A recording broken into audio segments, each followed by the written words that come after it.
Hello tout le monde, c'est lundi, c'est le moment de se poser les bonnes questions pour ton projet professionnel sur ce que tu fais au niveau professionnel et comment tu dépenses ton temps, ton énergie au quotidien. C'est parti, 5 questions à se poser pour savoir si ton projet professionnel, si ton taf est cohérent et aligné par rapport à ta mission de vie. Alors, la première question, c'est combien de temps déjà tu passes à bosser?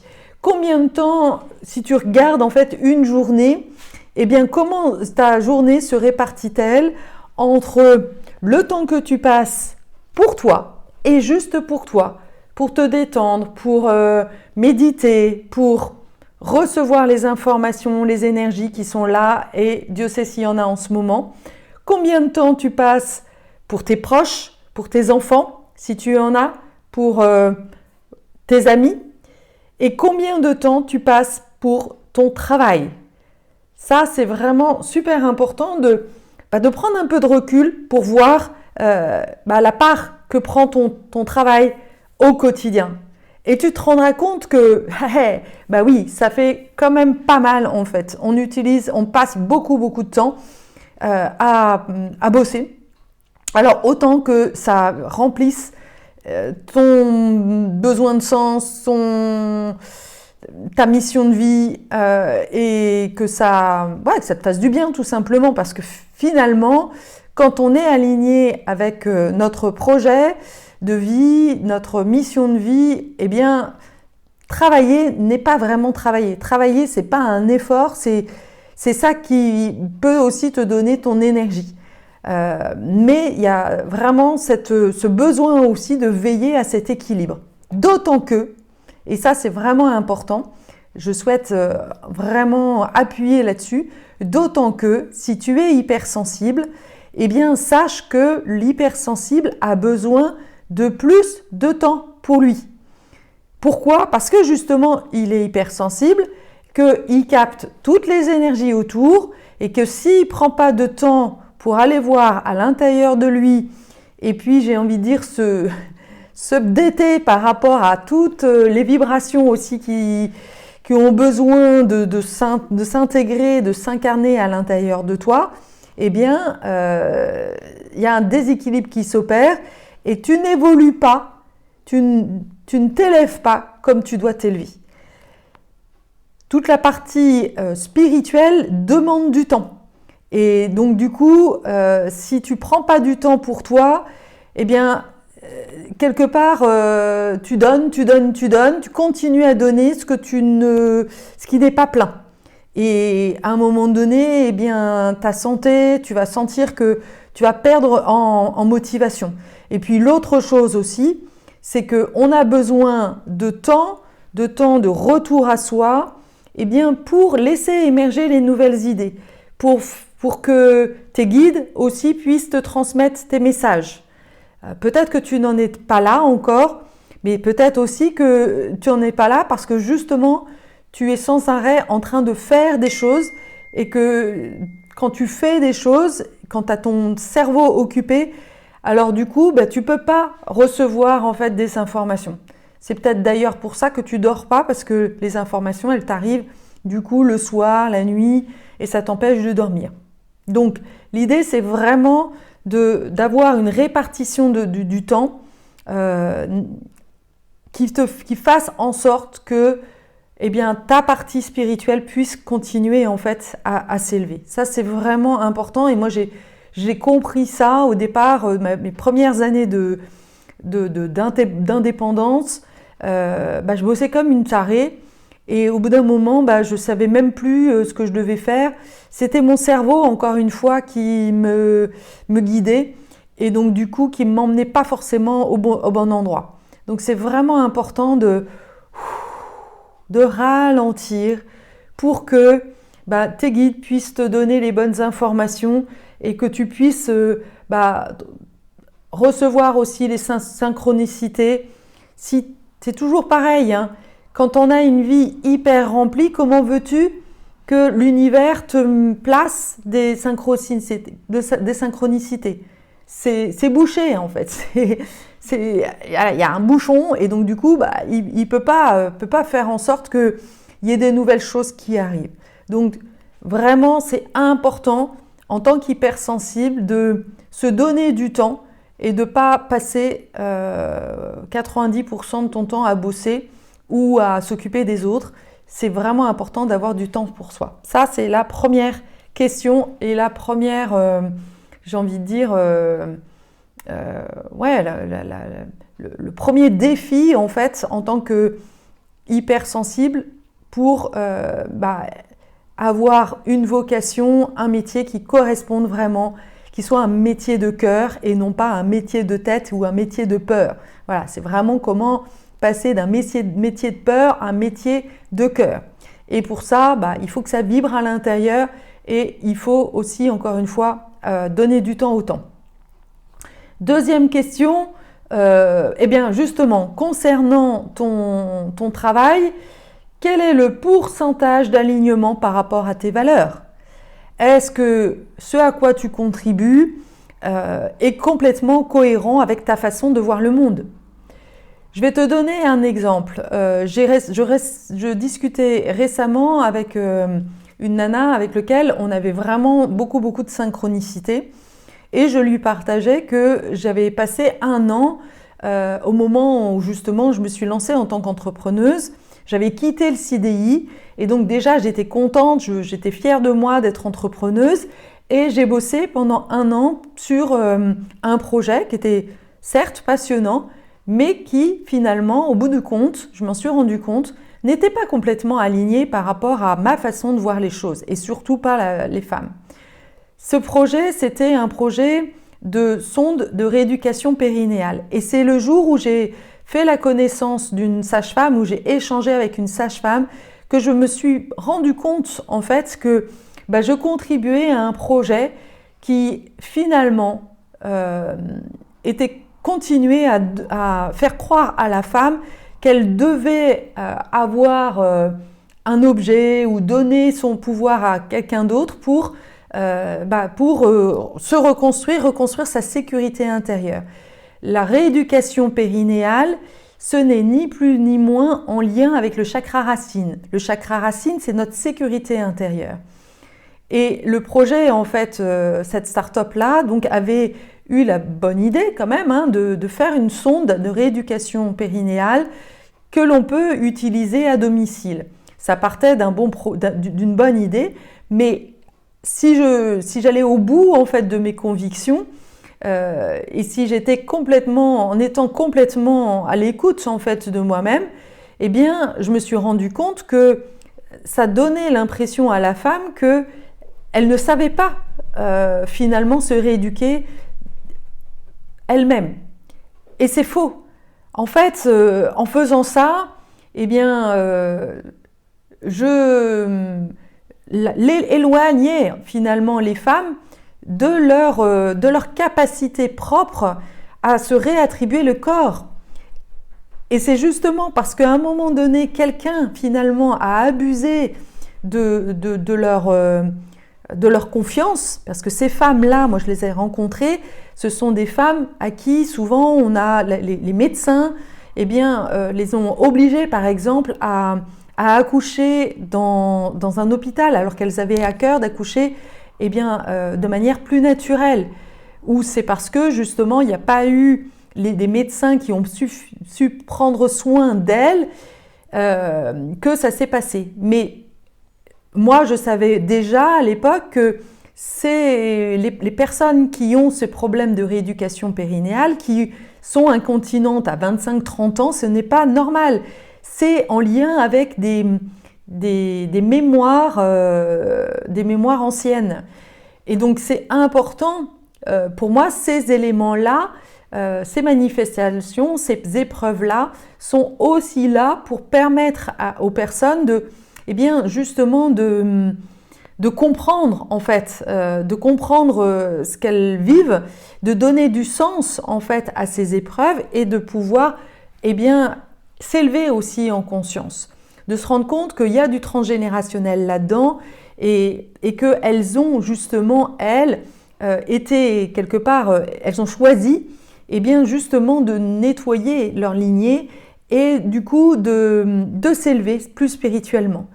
Sauf que en achetant en fait une sonde, une simple sonde, eh bien on les ramène juste à bah oui, tu es une femme qui a un problème mécanique. On transforme la femme comme une mécanique. Or, on est bien plus que ça. Et pour moi, la femme aujourd'hui doit vraiment s'ouvrir à son subtil, à son intuition. Et du coup, bah, en faisant ce travail plus dans l'intérieur, plus dans cette connexion du cœur, eh bien, on peut permettre à la femme de prendre conscience, de guérir elle-même, de voir qu'elle est une sage-femme, elle est une femme qui sait retrouver la connexion au corps. Et j'ai bien vu qu'il y avait une part de moi qui mettait ça de côté parce que, bah oui, je gagnais de l'argent. Et donc là, voilà, je n'étais pas complètement alignée. De la même manière, donc cette personne avec qui j'ai changé, eh bien, a quitté une grosse entreprise pour rentrer dans un projet de start-up qui a pour vocation de créer une assurance. Mais les assurances œuvrent encore une fois sur la peur qu'on n'est pas en sécurité. Mais non, en fait, quand on voit les choses de manière plus élevée, eh bien, on se rend compte que la sécurité extérieure est en lien avec la sécurité extérieure. Et cette personne-là était très spirituelle. Donc, en échangeant, elle s'est rendue compte qu'elle ne contribuait pas à un projet eh bien, qui est aligné finalement avec ce qu'elle veut voir dans le monde. Ce qu'on veut voir dans le monde, eh bien, ce sont des gens qui se sentent suffisamment en sécurité pour savoir qu'ils n'ont pas besoin ni de sonde, ni de vaccin, ni d'assurance. Ça fait maintenant 4 ans que je n'ai pas d'assurance santé parce que, eh bien, je sais que ma santé, si je suis à l'écoute, si je suis en harmonie à l'intérieur, il n'y a pas de souci en fait. Je ne vais pas aller à l'hôpital, je ne vais pas avoir des problèmes parce que la maladie, ce n'est juste que la manifestation d'une désharmonie. Donc je préfère dépenser mon argent pour veiller et pour harmoniser mon corps, mes énergies, tout ça, et continuer à m'élever, plutôt que d'entretenir cette idée que je ne suis pas en sécurité. Et si j'ai des petits problèmes, voilà, j'ai des lunettes, j'ai des problèmes de dents, bon bah ok, ça, bah, je vais payer, c'est pas grave. Mais je me rends compte que si je paye une assurance santé en tant qu'entrepreneuriat, là aussi je suis bien taxée, hein. Donc je vais dépenser plus de 1 000 € par an, alors que je ne vais pas l'utiliser. Donc là, il y a vraiment voilà, à réfléchir autrement. Et déjà, à te poser la question, est-ce que tout le temps que tu dépenses dans ton taf contribue bien à la vision du monde à laquelle tu crois? Voilà, ça c'est vraiment important. Et ça justement, ça va te maintenir en santé si tu contribues à quelque chose auquel tu crois fondamentalement, à ta vision du monde, quoi. Là, tu vas te sentir boosté, tu vas sentir que tes énergies sont décuplées, quoi. Là, tu es dans la vie à partir du moment où tu sens que ton énergie, que tu contribues à quelque chose de bien plus grand. Ça, c'est pour la deuxième question. La troisième question, eh bien, c'est justement, qu'est-ce qui te rend fier dans ta façon de contribuer au monde? Et là, je t'invite vraiment à revenir à l'intérieur de toi et à juste voir les moments de ta vie où tu te sens fier de contribuer, fier d'être là au monde. C'est pas forcément justement dans ton taf, ça peut être quand tu contribues, quand tu aides des copines à aller mieux, que tu es là pour les autres, que tu les soutiens, que tu les aides à passer des caps, que tu leur permets de voir les choses autrement. Voilà, enfin, là je parle de moi, mais ça peut être complètement autre chose. Ça peut être, toi, ton plaisir, c'est par exemple de faire à manger pour toute la famille ou de partager des bons moments, peu importe.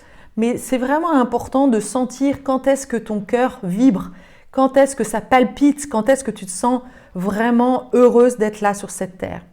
Et c'est déjà une information quant à ta mission de vie. Quatrième question, qui est très intéressante, qui est justement de prendre le temps d'être observatrice de ce que te demandent les gens quand ils viennent vers toi. Et que ce soit des gens que tu ne connais pas ou des gens que tu connais. Quand j'étais en réflexion justement sur mon ikigai, ma mission de vie, j'ai fait cette expérience, j'ai été beaucoup plus observatrice de ce que les gens me demandaient, même dans la rue. Et je me suis rendu compte que les gens me demandaient tout le temps leur chemin. Je me suis dit, mais pourquoi moi ? Pourquoi on me demande à moi le chemin, même dans la rue en fait ? C'est justement ça ce qui est intéressant de voir. Ça, c'est déjà un élément, une synchronicité en fait. Les gens savent en fait ce pourquoi tu es là et ils le pressentent. On a un instinct nous aussi, on sent les choses et il y a des fois les gens à l'extérieur de toi sentent des choses de toi que toi-même tu ne vois pas. Et donc le fait de voir que les gens te demandent par exemple un conseil, ils te demandent des conseils sur quoi, ils te demandent de l'aide sur quoi. Et là, ça dit déjà beaucoup de ta nature profonde, de ton essence profonde. Si tu demandes même autour de toi, dans quel type de métier les gens te verraient, c'est très enseignant. Moi, j'ai fait l'exercice il y a 3 ans, là encore, et c'était intéressant de voir que tous mes enfants me disaient « toi, il faut que tu sois thérapeute, psychologue, parce que c'est ça que tu adores faire. » Et j'avais même ma fille qui m'avait dit « Toi, je te verrais trop bien organiser des balades à cheval, et puis en même temps, tu accompagnes les gens. » Mais oui, et ça c'est très intéressant parce que c'est exactement ce vers quoi je vais, d'accompagner les gens en étant plus proche de la nature. Être une espèce de thérapeute naturel parce que c'est vrai que quand on est dans la nature, on est plus connecté à notre être fondamental. Donc voilà, ça donne des pistes en fait sur ton vrai métier de cœur. Voilà, ça c'est vraiment important. Et dernière question, qui est là vraiment un très très grand exercice pour justement se reconnecter à notre mission de vie, c'est de te reconnecter aux moments de ta vie, à tes moments de grâce, au moment où, waouh, là, tu kiffes ta life, quoi. Vraiment, c'est un moment fort dans ta vie. Des moments où tu t'es senti fier de toi, des moments qui t'ont transformé. Voilà, vraiment liste ça et vois un petit peu quels sont les éléments, en fait, les émotions que tu as pu ressentir. Et quelles étaient les conditions extérieures qui ont fait que tu as osé faire ça, que tu as pu expérimenter ça. J'ai fait cet exercice il n'y a pas très longtemps avec un de mes clients et il m'a répondu que un de ses moments les plus forts, c'est quand il avait sauté en parapente. Et je le comprends parce que j'ai fait l'expérience et c'est un moment vraiment magique. Et donc grâce à ça, il a compris que sa mission de vie était justement de s'autoriser à sauter dans le vide, là aussi dans sa vie. Il est exactement à ce moment-là de sa vie, un moment où il est encore un peu dans le cocon familial et il a une proposition, une opportunité de sauter dans le vide, de suivre sa chérie à l'étranger. Et là, évidemment, il a des grandes peurs qui ont ressurgi. Oui, peur de sauter dans le vide, peur de l'inconnu. Et donc, son mental a repris le contrôle. Mais en se reconnectant à cette expérience, il a pu comprendre l'enseignement en fait de ce moment de sport, d'activité qui n'a rien à voir avec la vie professionnelle. Mais comment en fait ça peut le guider justement. C'est un message pour sa vie et sa vie professionnelle aussi. Et je peux valider ça parce que moi c'est vraiment à chaque moment où j'ai décidé de faire ce saut dans le vide, où je suis partie à Athènes alors que ma vie tournait en rond, je n'y voyais plus clair, j'étais plus bien dans ma boîte, je suis partie à Athènes pendant 4 ans et ça m'a reboosté en fait, ça m'a fait rencontrer d'autres personnes, ça m'a donné envie, ça m'a reconnecté justement à mon envie de devenir une entrepreneuse. Et puis des années après, eh bien, j'ai de nouveau sauté dans le vide. Je suis passée de Paris à Strasbourg, alors que j'avais une intuition que eh bien, l'homme pour lequel je faisais ce saut, eh bien, l'histoire ne continuerait pas. Mais c'est pas grave, je savais en fait qu'il me fallait changer de région, changer de vie et vraiment faire ce saut dans le vide, quel que soit en fait ce qui allait se passer. C'est vraiment ça, c'est suivre une impulsion, quelque chose de plus fort que toi. Et là, c'est ton bide en fait de la même manière que si cette personne-là eh bien, avait suivi son plaisir, son envie en fait de découvrir le parapente, eh bien, de la même manière, il a ça au fond de lui. C'est ce besoin en fait de se renouveler, de continuer, de rebondir et de pouvoir voir, de pouvoir expérimenter qu'en vrai, il a beaucoup plus de potentiel qu'il ne croit. Et c'est quand on est dans le vide, en fait, qu'on peut expérimenter justement notre capacité à réagir, à rebondir, que l'on peut vraiment être dans la résilience, que l'on peut voir nos super pouvoirs, que l'on active nos super pouvoirs. Et c'est là aussi d'ailleurs où tu vas pouvoir comprendre que tu n'es pas toute seule sur cette terre, que tu vas pouvoir expérimenter cette connexion avec tes guides, que si tu as fait ce saut dans le vide, c'est que tu as la foi dans la vie. Et quand tu as la foi dans la vie, eh bien la vie te déroule des tapis rouges, elle te montre exactement ce dont tu as besoin. Mais tant que tu es accroché à ta sécurité, eh bien tu n'avances pas. Voilà, j'espère vraiment que cette vidéo t'aura donné l'envie de te déployer et peut-être de me rejoindre sur le groupe de Shine, un programme que j'ai spécialement conçu pour les entreprenants, inspirants et qui ont envie justement de se dépasser. Alors je te dis à bientôt.